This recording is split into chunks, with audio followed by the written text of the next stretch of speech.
اور مادی فہم سچائی اور غلطی کے مابین فرق کو واضح کرتے ہوئے یہ نمونہ یسوع کی پوری زمینی زندگی کے دوران ظاہر ہوتا رہا۔ خدا کے لوگوں سے متعلق نہ کہ انسان کے بچوں سے متعلق بات کرتے ہوئے یسوع نے کہا، خدا کی بادشاہی تمہارے درمیان ہے، یعنی سچائی اور محبت حقیقی انسان پر سلطنت کرتی ہے، یہ ظاہر کرتے ہوئے کہ انسان خدا کی صورت پر بے گناہ اور ابدی ہے۔ عموماً ہمیں یہ سکھایا جاتا ہے کہ ایک انسانی جان ہوتی ہے جو گناہ کرتی ہے اور روحانی طور پر گم ہو جاتی ہے۔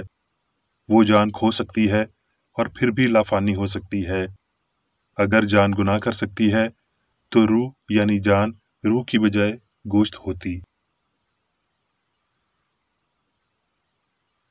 جان انسان کا الہی اصول ہے اور یہ کبھی گناہ نہیں کرتی، لہٰذا جان لافانی ہے۔ سائنس میں ہم سیکھتے ہیں کہ یہ مادی فہم ہے، نہ کہ جان ہے جو گناہ کرتی ہے، اور یہ دیکھا جائے گا کہ یہ گناہ کا فہم ہی ہوتا ہے جو کھو جاتا ہے، نہ کہ گناہ آلود جان ہے۔ یسوع مادی قوانین کی براہ راست مخالفت میں پانی کی لہروں پر چلا، بھیڑ کو کھانا کھلایا، بیمار کو شفا دی اور مردوں کو زندہ کیا۔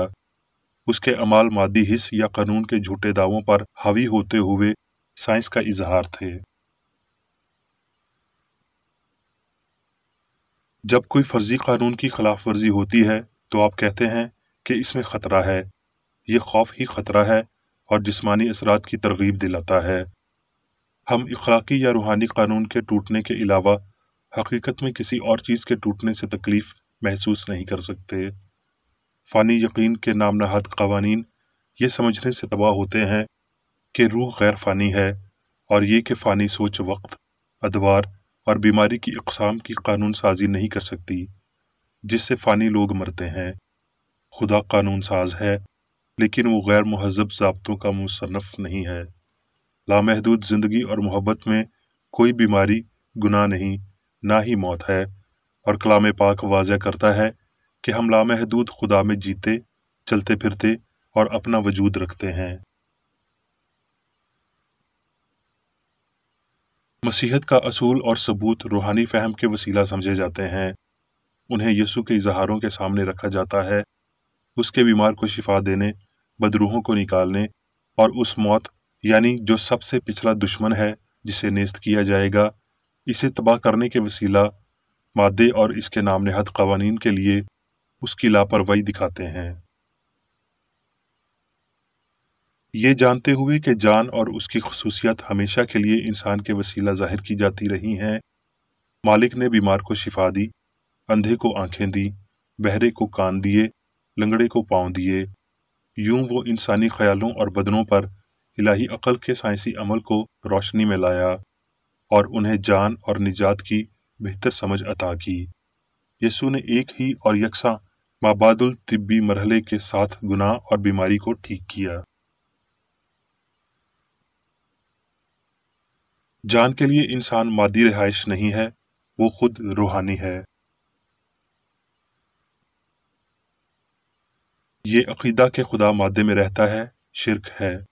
وہ غلطی جو کہتی ہے کہ روح بدن میں ہے، عقل مادے میں ہے اور اچھائی بدی میں ہے، اسے اپنے یہ الفاظ واپس لینے چاہیے اور ایسی باتوں سے پرہیز کرنا چاہیے، وگرنہ خدا انسانیت سے پوشیدہ رہنا جاری رکھے گا اور بشر یہ جانے بغیر کہ وہ گناہ کر رہے ہیں، گناہ کرتے رہیں گے، روح کی بجائے مادے کی طرف رجوع کریں گے، لنگڑے پن سے لڑکھڑائیں گے، نشے میں گریں گے، بیماری سے فنا ہوں گے۔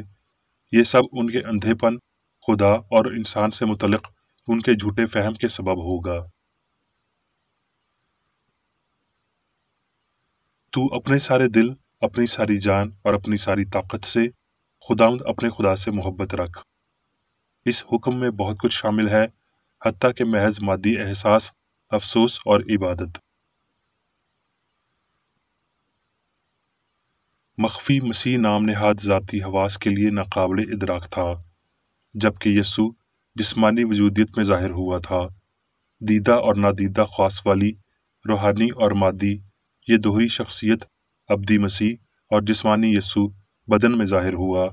مالک کے اوپر اٹھائے جانے تک یہ جاری رہا، جب تک کہ انسانی مادی نظریہ یا یسوع غائب نہیں ہو گیا، جبکہ روحانی خودی یا مسیح دنیا کے گناہوں کو اٹھائے ہوئے الہی سائنس کی ابدی ترتیب میں موجود رہنا جاری رہا، جیسا کہ مسیح نے ہمیشہ ہی کیا، حتیٰ کہ فانی آنکھوں کے لیے انسانی یسوع کے مجسم ہونے سے بھی قبل۔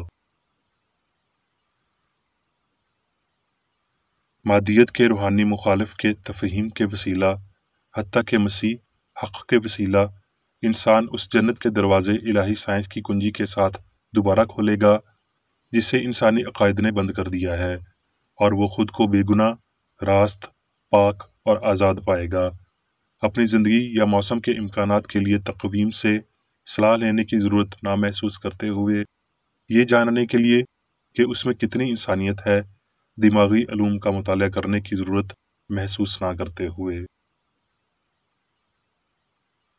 کائنات بشمول انسان پر عقل کی حکمرانی ایک کھلا سوال نہیں رہا، بلکہ یہ قابل اثبات سائنس ہے۔ یسوع نے بیماری اور گناہ سے شفا دیتے ہوئے اور موت کی بنیاد کو تباہ کرتے ہوئے الہی اصول اور لافانی عقل کی طاقت کو بیان کیا۔ حق کی کوئی شروعات نہیں ہے۔ الہی فہم بشر کی جان ہے اور انسان کو سب چیزوں پر حاکمیت عطا کرتا ہے۔ انسان کو مادیت کی بنیاد پر خلق نہیں کیا گیا اور نہ اسے مادی قوانین کی پاسداری کا حکم دیا گیا جو روح نے کبھی نہیں بنائے۔ اس کا صوبہ روحانی قوانین فہم کے بلند آئین میں ہے۔ آئیے حقیقی اور ابدی سے متعلق سیکھیں اور روح کی سلطنت، آسمان کی بادشاہی، عالمگیر ہم آہنگی کی بادشاہی اور حکمرانی کے لیے تیاری کریں جو کبھی کھو نہیں سکتی اور نہ ہمیشہ کے لیے اندیکھی رہ سکتی ہے۔ آسمان کی بادشاہی، الہی سائنس میں ہم آہنگی کی سلطنت، غلطی نہ کرنے والے کی ریاست، ابدی اور قادر مطلق عقل، روح کا ماحول جہاں جان اعلیٰ ہے۔ اب میں میری بیکر ایڈی کی جانب سے چرچ مینول میں دیے گئے روزانہ کے 3 فرائض پڑھوں گا۔ روزمرہ کی دعا۔ اس چرچ کے ہر رکن کا یہ فرض ہے کہ ہر روز یہ دعا کرے: تیری بادشاہی آئے، الہی حق، زندگی اور محبت کی سلطنت مجھ میں قائم ہو اور سب گناہ مجھ سے خارج ہو جائیں، اور تیرا کلام سب انسانوں کی محبت کو وافر کرے اور ان پر حکومت کرے۔ مقاصد اور اعمال کا ایک اصول۔